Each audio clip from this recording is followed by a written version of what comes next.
I have great pleasure in welcoming the Prime Minister of the Republic of India, and I invite him to address the General Assembly. Mr. Prime Minister. Your Excellency, President of the General Assembly, Excellencies, distinguished ladies and gentlemen, let me first of all congratulate you, Mr. President, on your election to the presidency of the 68th session of the United Nations General Assembly. We wish you every success and we assure you of our fullest cooperation. Mr. President, at a time when the world is facing multiple challenges, there is renewed attention on the role of the United Nations in advancing international peace, security, and prosperity.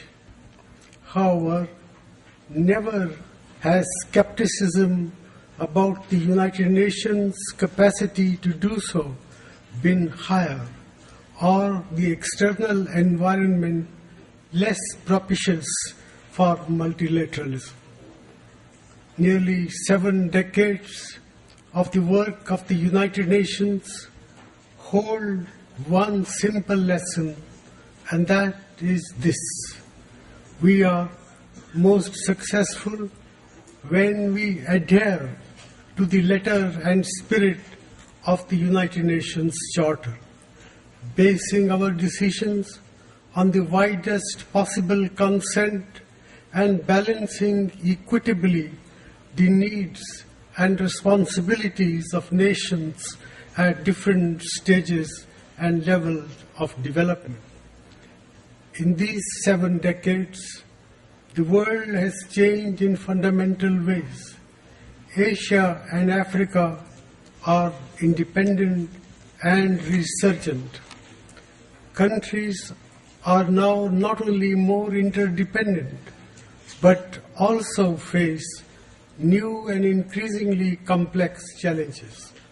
For multilateralism to remain relevant and effective in the future, multilateral institutions need to be reformed and reformed urgently. The place to begin is right here. The United Nations Security Council must be reformed and restructured to reflect current political realities. More developing countries should be included as both permanent and non-permanent members. Multilateral financial institutions should also enable an enhanced voice for developing countries in their decision-making structures. Multilateral efforts must guide our quest for peace and security wherever they are threatened, and the centrality and contribution of the United Nations system to development must be restored. These objectives, Mr. President, require the building of a new international consensus suited to our time and rooted in today's realities. It is only such a plan of action that will enable the United Nations to meet the twin tests of legitimacy and effectiveness and efficiency. Mr. President, we commend your choice for the theme of this session, setting the stage for the post-2015 development agenda is especially important as we deal with the lingering global economic slowdown and continuing volatility in financial markets.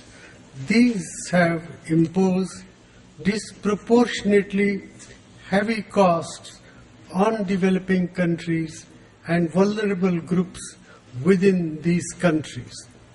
Growth and inclusive development are naturally important for all our countries. They require a supportive international economic environment, enhanced investment flows, including from multilateral development banks, transfer of technology, and an open multilateral trading regime.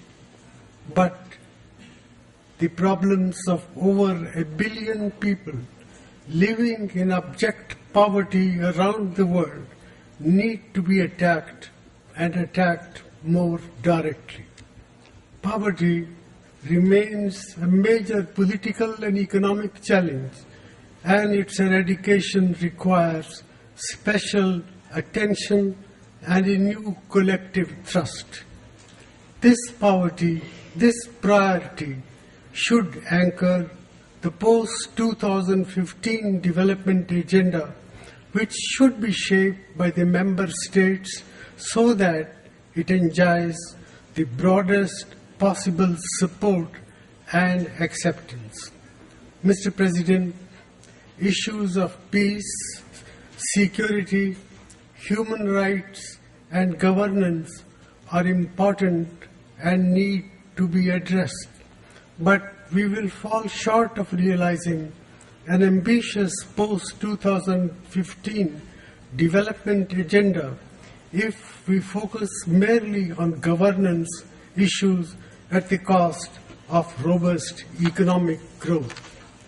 This agenda should not be merely about reprioritizing domestic spending, but also about fostering genuine international partnerships between developing and developed countries to bring about change. All of us need the policy space necessary to set our own domestic priorities. No one knows the condition of developing countries better than the developing countries themselves. It is therefore important that the United Nations set clear and concise goals and provide practical and well-defined means of implementation, including adequate flow of resources and transfer of technology, taking the views of developing countries fully into account.